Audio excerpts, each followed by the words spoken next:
Welcome to my podcast story, the show where podcasters share the real journey behind their voices, from their first mic check to their biggest milestones. Every episode reveals the lessons, challenges, and breakthrough that shape a podcast star's journey. I'm your host, Wisdom Okonkwo, and I can't wait for you to hear today's story. Tell us your name and what you do. Yes, my name is Sasha Eburne. I am a global business coach and I support VAs, coaches, and freelancers around the world to create the business of their dreams.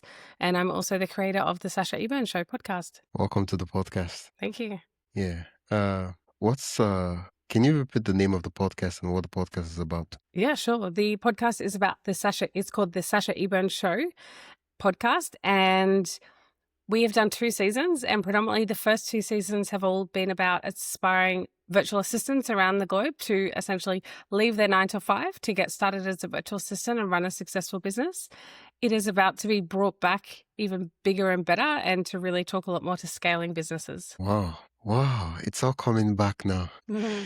It's all coming back now. I was like, yeah. Wow. When did you start this podcast? Started the podcast, I think it was in like April or May 2023. Yeah, it was a couple of years ago. Yeah, I was in Thailand at the time that it launched. Oh, that's 2 years. Yeah. Wow. Yay. The podcast is going well. Hopefully. Yeah. What was I know you had a business prior to you starting the podcast, but why a podcast? Why did you have to start a podcast? I wanted to reach more people. And I also wanted to get a lot more confidence in myself as a coach. And I think the more and more I spoke up about it, the more and more I spoke on podcasts like these and even myself, confidence came over time with the repetition. But it was more about getting the message into a lot more ears around the globe so that a lot more people decided that they didn't have to live in the drag of the 9 to 5. So it was really about spreading the word a little bit more. You're already doing that as a guest. Why have your own show? Because Yeah, all the things you mentioned, this is exactly what you do as a guest. You speak, you share your message, you get confidence with that, you reach more people, which you're doing right now. Exactly. Why did you have to start your own show? Yeah, so I started dabbling in a little bit of guest podcasting to begin with, but I didn't realize how powerful guest podcasting was until this year. So that's really been the focus for us this year. So in the beginning, It was just like, well, if I'm going to start getting the message out, then I need to rely upon myself to do that. And it was also not to share my story as well. It was also to get some other guests on and other inspirational leaders. So, the podcast itself was really designed for that to begin with. And it's only probably over the last 2 years that I've realized the benefit and the power of guest podcasting, which is why we've done so much guest podcasting this year. Well, and out of curiosity, when you say so much podcasting this year, what's the ballpark so far for this year? I couldn't tell you total. We'd have to get it, but I probably do 3 to 4 a week. Okay. 3 to 4 a week. This month is 9 times 4. That's 36. 36 times 3 to 4. Yeah, this is probably like number 8 for the month. That's about 120, 100 100 podcasts. That's a lot. Yeah. Yeah. But being a podcast host and being a podcast guest, is there anyone that's easier? I'd probably say the guest is easier because you're not having to go and find the speaker all the time, sending the reminders, making sure that they show up, making sure that their test works, crafting the questions to ask them to make sure the conversation flows, because it doesn't always flow. The energy sometimes is off with the right person. So definitely being a guest is much easier because you can just show up, you can let the conversation flow and kind of have the questions answered. So definitely the guest is easier. Yeah. Oh, okay. And so the reason I'm saying is that I feel like you dabbled in podcast guesting and then eventually you started your show. And that in a way, this is me just putting our crazy thoughts out there, and in a way influenced how you double down on guesting on podcasts. Okay. I say what I'm saying is that being a podcast host, has that helped you become a better podcast guest? Absolutely. Yeah. I think in the beginning I would have been so like, well, where are the answers? I need the answers before I jump on as a guest. Whereas now I'm so much more confident in what I do. I'm just happy to have the questions flow. Like, even though some podcast hosts will set questions, I generally don't read them because I want it to become intuitively and organically whilst we're on the call, and just let it to be a normal conversation rather than a pre-rehearsed dialogue. Yeah, that's true. For pre-interviews, usually if sometimes I just tell myself that if I wanted to do a pre-interview, I would just send the questions to the guest and have them record their screen themselves, answer those questions and send it to me, and I just edit it and post it rather than having them show up for an interview. I mean, Yeah. why bother? Yeah, perfect. I get it. Yeah. I want us to the show, it's called the Sasha Eburne Eburne show. I keep saying Eburne show. The Sasha Eburne show. From the name itself, it's a unique podcast title because it's you, right? So Correct. it's a 2 in 1. You grow in the podcast, you also grow in your personal brand. So every time people talk about your show, they're like, "Oh, it's Sasha Eburne show." Why do I feel like I mixed it up now? That's okay. It's fine. Okay. The 2 years you've been doing the podcast, what has been the major focus of the podcast, and has it changed or is it still the same? It's changed slightly, and I think it'll be more strategic and sharing a lot more strategies that business owners can pretty much take and go and, make it, add another 5K onto their business or things like that. So it'll be a lot more educational, and obviously bringing in the video component of having YouTube channels as well. In the past, it's only been audio, whereas we want to be moving into more video because that seems to be where a lot more of the businesses are going, and people want to see it and they want to feel it. So definitely some big changes coming with bringing it back with the visual aid. Yeah, yeah. I'm curious. I want to have a better understanding of the podcast, even though you explained it at the beginning that it's virtual assistant. For me, I was just hearing keywords. I really don't understand what the show is about. Mhm.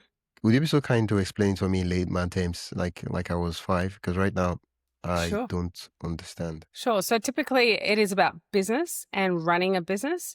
And because of the Okay. business model that I had the success with, I talk about the virtual assistant business model.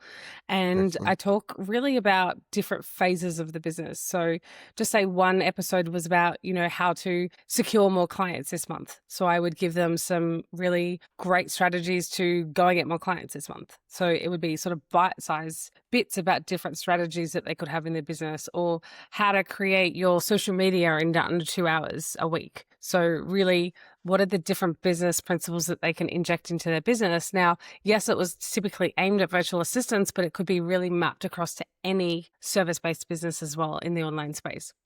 Then what I did was bring in different key leaders in the space to come and be interviewed to share their successes in business and also share how their business can have the use of virtual assistants. So because the audience was mainly virtual assistants, they could be hearing me talk to, say, a brand specialist about how they have hired virtual assistants and how the virtual assistants have helped them scale. So it can really open up the eyes for the audience to be like, oh, I didn't even realize I could go and work with this type of business. So it was quite multifaceted. Okay, no wonder it seems as though it was confusing at some point in time.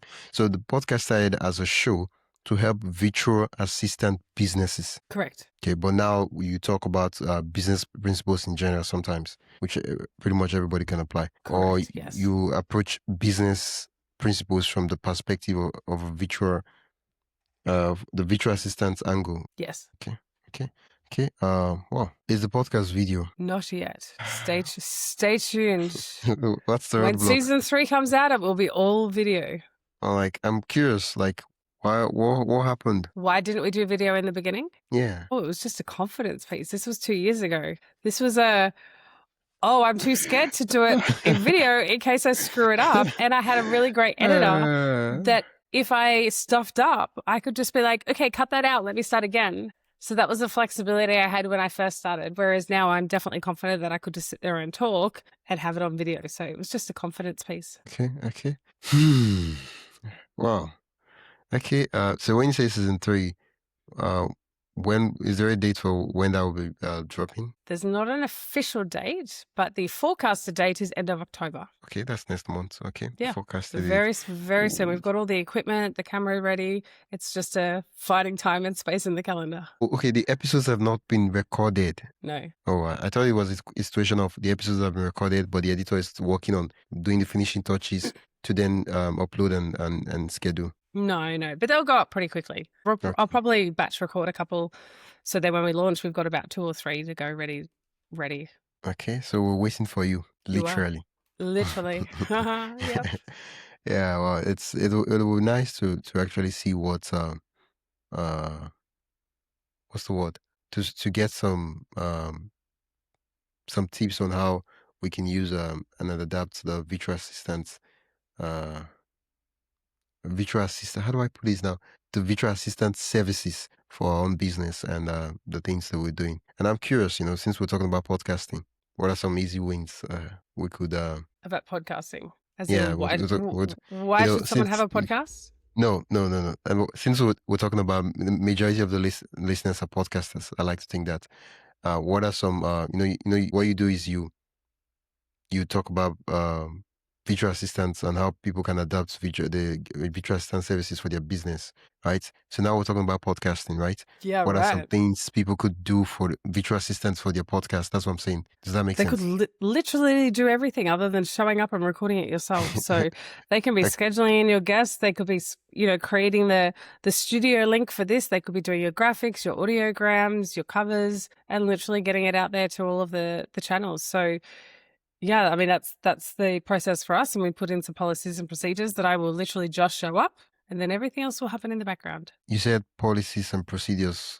Yes. Was that? Essentially just a roadmap of how to do it the way that I want to do it. So essentially, if there is a guest speaker, that they must get, a written document to say exactly how to jump on, be in a quiet zone, that they should all have headphones to maximize the, the quality of the video, all of those things. So it's a bit of a cheat sheet. So that has to be sent out to them. The reminders has to be sent out to them, and then they'll have to keep to the schedule as well. So the policies and procedures are just to make sure the team follows the method, so it happens the same every single time. Yeah. I understand the policies and procedures thanks to you. But for a lot of persons, they're curious. Okay, policies and procedure, what should they look like? Am I supposed to write step by step, or is it a video? What is it exactly like? Ah, Yeah. this is a great question. So I prefer to use a video. I use Loom and I commentate over the Loom on every single procedure. And then I do put that transcript into ChatGPT and get ChatGPT to write my policy and procedure, because what I've learned is that different people learn different ways. So one person might learn with the written word and prefer to read the policy and procedure, but one other person that's learning it might actually prefer to watch the video. So I think definitely having both the written policy as well as the video policy definitely has a bigger success rate than just one. Okay, so what do you usually use to organize it? The reason I'm saying asking this question is I just got off a call from a podcaster who's like, he knows he needs to outsource the editing for his podcast, but he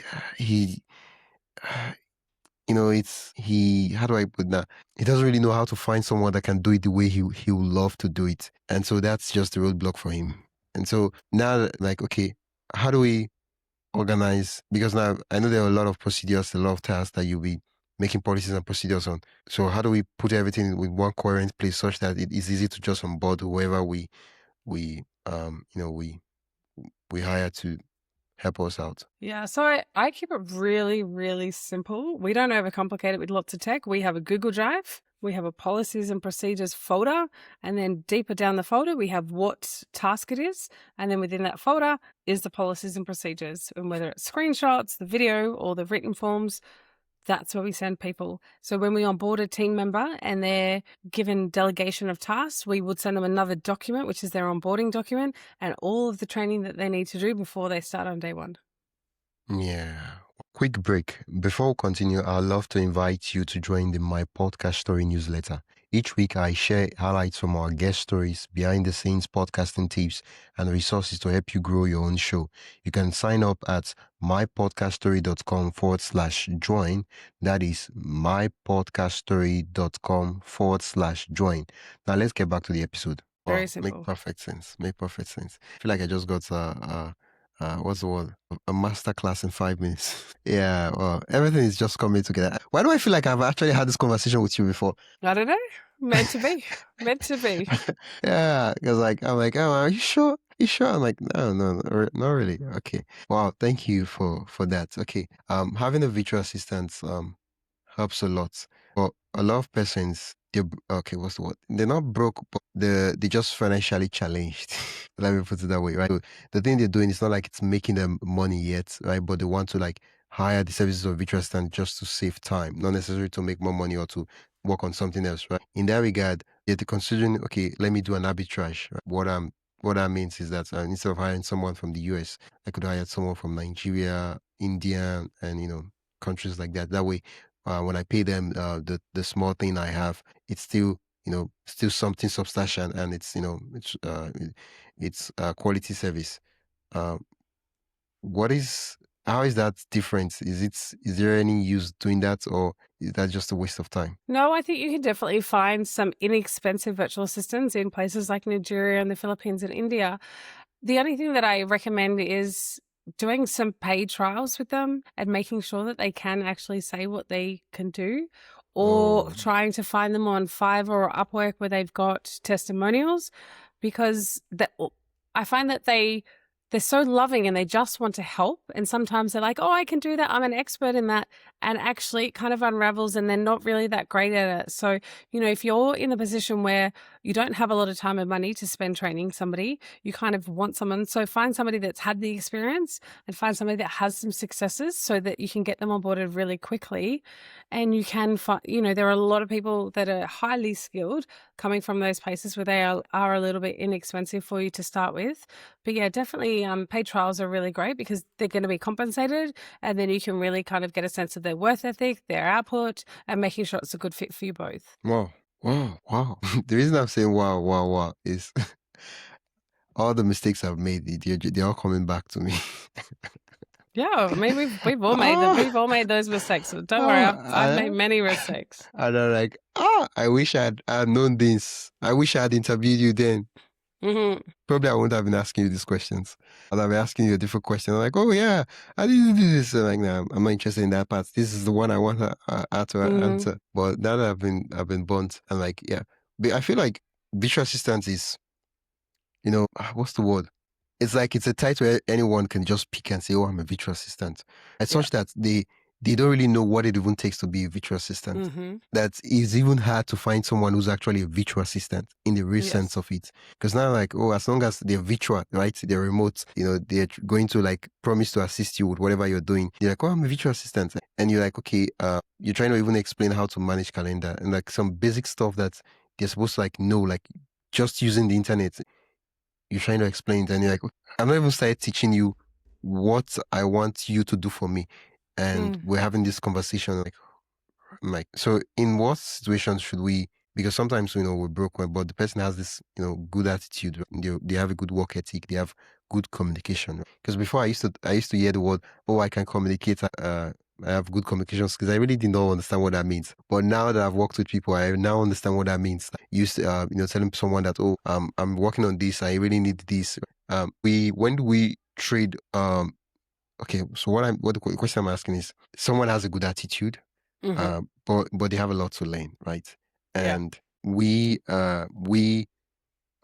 how do we make the trade such that we're not what's the word? We're not losing. Okay, does that make sense? Because Yeah. we're Yeah. going to train them. So how do we accommodate for the time we also spend training them such that they win, we also win, and it's a win-win for everybody. Yeah, I mean, if you're happy to bring somebody in and train them, I think just knowing and being prepared that it might take them some time to get to the level of standard that you're looking for. Now, if you do not have the time or do not have the money to train them, then I never suggest that people just hire based upon attitude and, positive approach and things like that, because it depends how fast you're moving in your business. Like I'm a part of my business now where I don't have time to sit there and train someone. So I will find the experts and I'll pay them a little bit more. So if you're at the point where you're okay to train somebody and it feels good and they seem to be the right fit, then just be prepared you might get to those goals just a little bit longer, and just really have realistic expectations about what that is, so that you don't get a couple months down the track to be like, oh, we're just going too slow, and know that you've made the decision to bring somebody in that was untrained. So it's got to be a give and take, and know what you're getting in for. Okay, one last question on the virtual assistants aspect, and then we'll just double down on the podcasting. Okay. uh, for a lot of persons, they're like, should I get a contract virtual assistant? Should I pay per hour? or should I pay fixed wages, or should I pay for based on output of work done? Well, it's different because, and I could only talk about the experience here because I'm sure that the laws in Nigeria might be very different to here in Australia. So here in Australia, Okay, we can have a contractor or we can have an employee. Now, if we pay them as an employee, we have to pay them a wage every single week. more And we months. also have to pay on top of that, we have to pay them superannuation, which then goes into their retirement fund. So there's actually a lot more fees by having an employee. And then there's a lot of industrial relation laws as well that we have to abide by. So if they, per se, like pass probation, if then they're not performing, you can't just let them go. You have to essentially reprimand, written warning, all of that. Now, that might not work for every single person's business. Then we have what's called a contractor. Now, in Australia, the contractor has to actually set the rate, and they can sorry, they Excuse can you. set the rate for per hour, or it can be outcome based. The thing is, in Australia, most virtual assistants are business owners. They're not freelancers. They run a business. So every single business that you might engage with might charge a different rate, might have a different arrangement, whether it's outcome based, whether it's a retainer, or whether it's hourly. So if you're the one hiring a virtual assistant, you just need to work out how you want to hire them, and then also what payment method works for you in terms of, do you want a bulk of hours or do you want a retainer? And then find the business model that can fit with what you're wanting to suit your business. So it can change because in Australia, that every single person's virtual assistant business is very different from each other. I mean, okay, in a situation where you as a business in Australia, you were to hire a virtual assistant in probably India or Nigeria, those Yeah, laws so you just mentioned, would they still apply? not really. Pretty much as an Australian business owner, if I'm hiring from Nigeria or India, I can hire them. I wouldn't hire them as an employee because they wouldn't follow under our employee laws. I would hire them as a contractor, and generally I would still get them to set their rate to make sure that they're happy with it in their currency. And then if I'm okay with it, then sure, because I know that a lot of those countries, they pay quite less. And I am conscious for them, working hours and hours and hours and still not be able to afford to live in their country. So because I don't understand the economy, I always get them to set their rates. And then if they quote me in US dollars, I make sure that that rate is fair in Australian dollars. So I have just hired somebody from Nigeria, and she's given me her rate, and she said that that's her rate. That's what she's happy with. And I've converted it, and I'm really happy with that, and certainly open to, once she grows within the role, then potentially giving her more as well. I think, yeah, definitely as a contractor, but the benefit of having as a contractor is if for some reason something happens and you need to cut their hours, or if they don't succeed, you can literally let them go then and in the moment as well. So you have the flexibility to work inside your business. If you want to learn more, go to the Sasha Eburne show for Thank you. juicy tips like this, right? These are Yes. these are the things you talk about on the show, right? Yes, correct. Because I don't want people going and like, say, wow, why am I hearing something different? So what's going happening here? Yeah. Okay. Season 3 will be dropping on October. One of the key changes you make into the podcast is you're going to video. Yay! Yay! I'm supposed to do a round of applause. Let me touch on this. Yeah, a round of applause. Thank you. Yeah. I love it. You've got the sound effects. I never really get to use that, so I was like, yeah, let me use it. It's part of the subscription. I might as well touch it. Okay. You're going into video, and there are two parts. First of all, there will be more content for you to clip, for Yes. your team to clip for the social media aspects, for YouTube, basically more rich for content out there other than just audio podcast, which is good. But it also means that I like one thing that's peculiar about your story is that you started with you started where you're at, right? You started with, oh, this is where my confidence level and the technicalities and all those things is for me now. And so we're going to grow to eventually get to that level. Whereas a lot of persons, they're like, oh, I want to do video. And I'm like, all right, now I can't do video. I don't have somebody's, this is, I'm like, so I'm not going to do the podcast. Right. But you started, just doing the audio only, and 2 years is strange. 2023 feels like just like yesterday. I know, it went really fast. Yeah, but yeah, 2 years. For maybe when next I see you in like 3 years or 5 years, and like, wow. So what was it that I interviewed you? Your podcast was just 2 years old, not too long ago. Yeah. Yeah. Well, other than the video pivots that's happening for season 3, what other changes are coming to the podcast? Yeah. So it will be more directed for scaling your business rather than starting your business. So Oh, it'll be okay. really about how to, add another $10,000 onto your business, or how you can actually hire that large team, or really kind of craft a me first business. So if the focus is to have more time for you, to travel more, to kind of work wherever, we look at scaling the business where it doesn't actually involve you working at your desk 24/7. So a lot more scalability strategies rather than how to leave your 9 to 5. Hmm. Why do I feel like, wait, okay, so, and previously you talked about how to start, okay, how to make the switch, how to pivot, how to start from Correct. zero, right? Now they've started. Now we're talking about, okay, how do we grow this thing? How do we make this thing big? Yes, exactly. Okay, okay, okay. Why the change? What's the reason behind it? Yeah, so I think I have evolved as a person, and even Okay. what I teach to my coaching clients is different. So I got to the point where I didn't want to teach people to leave their 9 to 5 anymore, but I still needed to teach them to, one, that we had the people that wanted to scale, plus two, the message and the impact is much bigger. So I hired a head coach, and she teaches our clients to get started, and then they come and work with me directly, and I teach them to scale. So it's been an evolution of me and my business, because I left my 9 to 5. I started my business, I had this success, and then I wanted to scale. And the more advanced strategies that I learn so that I can step out of my business and essentially travel wherever I want to, however, that's where it's at for me, because I've gone on that journey. So I sort of started to disconnect from the original part of my journey and really kind of reconnect with the most recent part. So it's just more, that's the journey I've been on, and that's where I am now, and that's what I've created. So I can talk to the most recent parts of my business, and scaling has been the most recent part of my business. Yeah. That I was about to say, why do I feel like this podcast is, well, that's true. It's the Sasha show. Yeah, Yeah. that's it. Yeah. There's a reason why it's called that, and not just Correct. your virtual assistant business podcast, right? Yeah, Yeah, it's your show. It's about you documenting your story and the correct. lessons you've learned in a way that's also helps other people out there. Correct. That would be fantastic. I should probably go start my business before October 30th, so that Yeah. I'll have something to scale. Yeah, that'd be great. Is it possible for me to do that in less than a month? Well, get started and start on season 1 and 2. Okay, I'll do that. Okay, that's about how many episodes?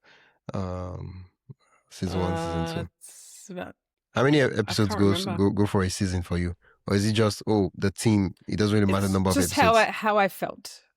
Oh, okay. It Yeah, because other was person's just a like, oh, feeling. how many episodes in the season? There's 55 episodes altogether between season 1 and 2. Wow, I could finish that in a week, Great. back to back. Just be Yep. listening to you. Sooner or later, now Okay. I'll start dreaming about your voice. What would Sasha do? I was like, hey, yeah, Sasha will say, do this and do this. I'll say, yeah, that'll be awesome. That'll be great. Yep. Wow. So far you've had the show for 2 years. You've focused on Correct. audio only, and you've had someone helping out with the editing. And how have you grown the show? How have you put the word out there for the podcast? Yeah, probably not as much as we'd liked, to be honest. But we, plugged it quite a lot on social media, mainly on Instagram and in our Facebook group. And we really kind of relied upon that, and there wasn't much behind it. But I've learned more about now, like podcast funnels, and really directing traffic to it. And so there'll be a really big focus, especially with the video, to really market it a lot more than what we did in the past. But I'm curious to know, what did you do in the past? Just Instagram and YouTube. We literally just put not you in terms of YouTube, it was just the audiograms. So it was just a story audiogram that was plugged in from Okay. Instagram, and Instagram as well. We had some story sequences, and then we had an audiogram, and that was literally it. Where I'm getting at is, are you sure that the growth you've seen on the podcast so far, that it's actually from Instagram? It could be from something else. It could be from your guest appearances. You've been doubling down on guest appearances this year so far. Is there a way Yeah, to track that for you? Or I don't think so. I don't think it's directly impacted the podcast, no, because a lot of times where I show up on these, the podcast doesn't always come up. It's mainly about the coaching and the impact that I'm making. So I would say it's just a progression over time, and the fact that my audience as a whole has built. So when somebody comes into my awareness and they're like, oh, I think that I want to work with Sasha, I think I want to be coached by her, they start exploring and Googling. They're like, oh, she's got a podcast, I'm going to listen to some of her episodes. So it's probably just come with time and expanding of the audience. Okay, because it's important. I feel like it's important to know like what's working, so that way we can double down on that versus say, well, I think this that's working, and like, oh, that's not really what's bringing the listeners in. Yeah, it's a compounding effect over time, and I think that it's very organic. Although, like, moving into the future of it, there's so much more that we can be doing. There's so much more that we can be getting eyes over it. And I think that even one episode, we're going to be repurposing more than a couple of times, because, you know, with a full Wow. episode, you can put it into AI and get like 100 different clips from one episode. So we're going to have all of this content to consistently be putting out. And I guarantee you it's probably going to go so much further. Whereas at the moment, it's been very organic. And I guess you could say the podcast has been playing very small in terms of marketing it and trying to get more eyes over it. But it's also because it's just been audio. I'm just like, the passion hasn't been as much behind it. So it has just been organic. But also we've learned and evolved as a group. So we know, as a company, we know a lot more. We know a lot more ways to market it for future as well. Whereas in the past, we didn't. Now you got me interested in what this marketing plan looks like for the season 3. Stay tuned.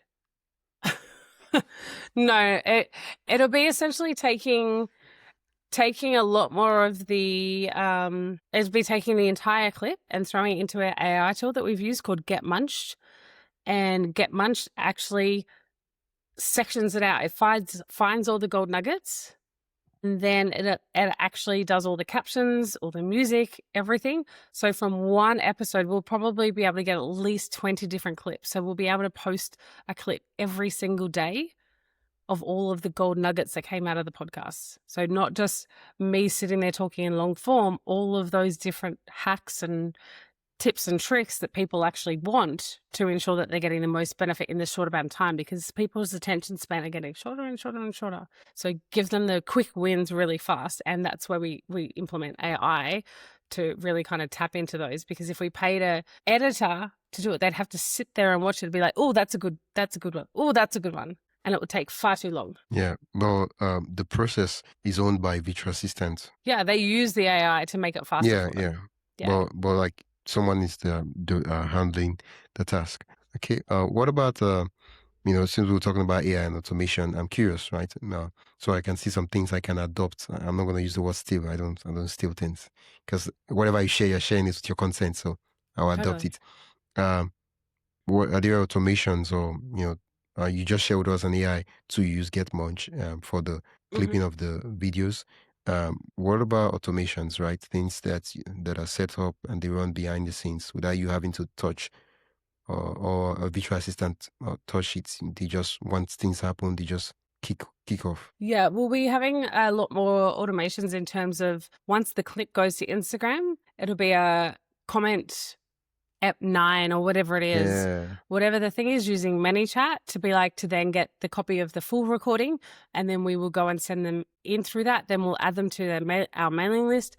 They'll go and watch it or listen to it however they choose to, and then they'll actually go into our email marketing funnel as well. So they're not only coming into the podcast funnel at the top, then they're going into our main funnel at the bottom here as well, and that'll be all done using ManyChat and email automations. Yeah. Okay. Well, what about Okay. What about, I'm curious, what about, are you just doubling on Instagram, or are you trying to be omni-channel, like TikTok, basically all the platform that has Reels on it? Since you're already making the Reels, you might as well just distribute it there. Yeah, we'll just be posting it everywhere, because it's proven that different videos will take off different times at different platforms. So if you're not on the platform, you're kind of missing an opportunity. And with all the scheduling tools these days, you might as well post on every platform so that you're visible. Like, I definitely am all for like doubling down. So like if Instagram is your main platform, you could probably do a lot more there, but it takes 2 seconds to schedule out on another one. And you might just get that one client that's on that platform at that time. So I'm a firm believer of actually being across all of them. However, depending upon where you're at in the business, like we're not going to sit there and really tweak the copy for TikTok or tweak the copy for LinkedIn. The copy is going to be created for Instagram and it will just be repurposed across. So that's where I feel like we double down on the copy that works in Instagram, and, you know, over on TikTok, they're not going to read it anyway. They're all there for the video. So it doesn't actually matter. Yeah. Since we're talking about automation, I think there's a tool that does that, right? I think it's called repurpose.io. It goes, once you post on Instagram, it pick it up, post it on TikTok, post it on YouTube, post it on Facebook and all those other places without you having to log in or schedule. Because those extra 5 seconds, 10 seconds, they eventually add up. Yep, they do. So just make it really quick. Use as many tech as you can to make it as easy as possible. Yeah. A question I always ask my guests is, does the podcast make money? The podcast itself does not make any money. We make money off the clients that come in and work with us for coaching. Okay. I'm curious, when I know you do this, right? When you get new clients for coaching, I don't know what the questionnaire will look like, but it's basically an idea to get to know where the client is coming from, so that you know the market channel that's working out for you. Okay, so like, you know, when you ask them, do they talk about the podcast like, oh yeah, I heard about you on the podcast and stuff like that? Yeah, so we always have a new follower message on Instagram. So it's like, how did you find us? And when the podcast was quite frequent, a lot of times they're like, I heard you on the podcast. And then also when we do our sales calls, a lot of times people are like, well, I was interested in you. However, once I listened to the podcast, I knew you were for me. So the podcast became a really great conversion tool. So it does make money. It flows on to make money. Yes. It is the converter for them. It is the converter, but it's the actual podcast itself doesn't generate cash. Yeah. It just generates cash in the business. I knew that was what you were responding to. So I had to like tweak the question so you get to answer it. Yeah, it does make money. Like, you know, if how do I explain that? If what's an example of a marketing channel? Let's say Google, right?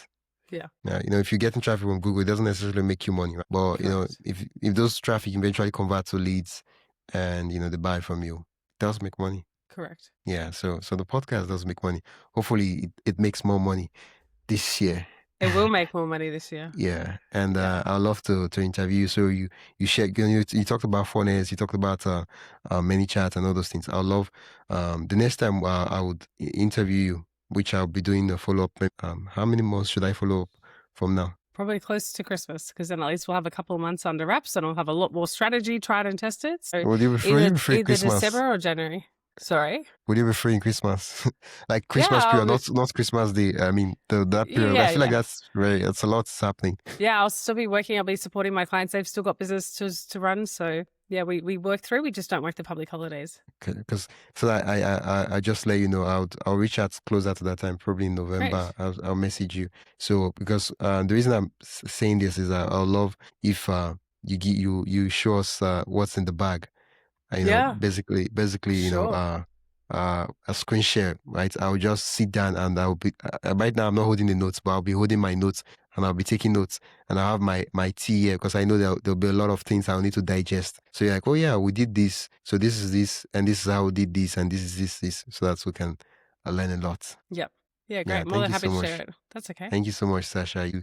I'm just asking so many questions here and there, and you've just been answering them, and like, oh my, thank you so much.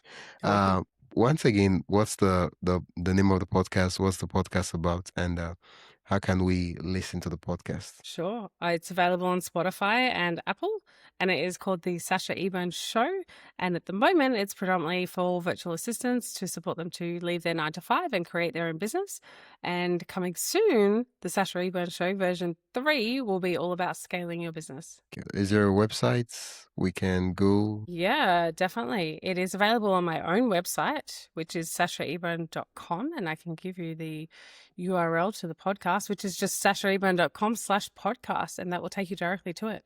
Thank you so much, Sasha, for being so generous and for for just sharing and answering all my questions. No problem. Thanks so much for having me Yeah, again. yeah. Well, that's it for today's episode of my podcast story. I hope you enjoyed listening to this journey as much as I enjoyed sharing it with you. If you found value in today's episode, make sure to subscribe and leave a review.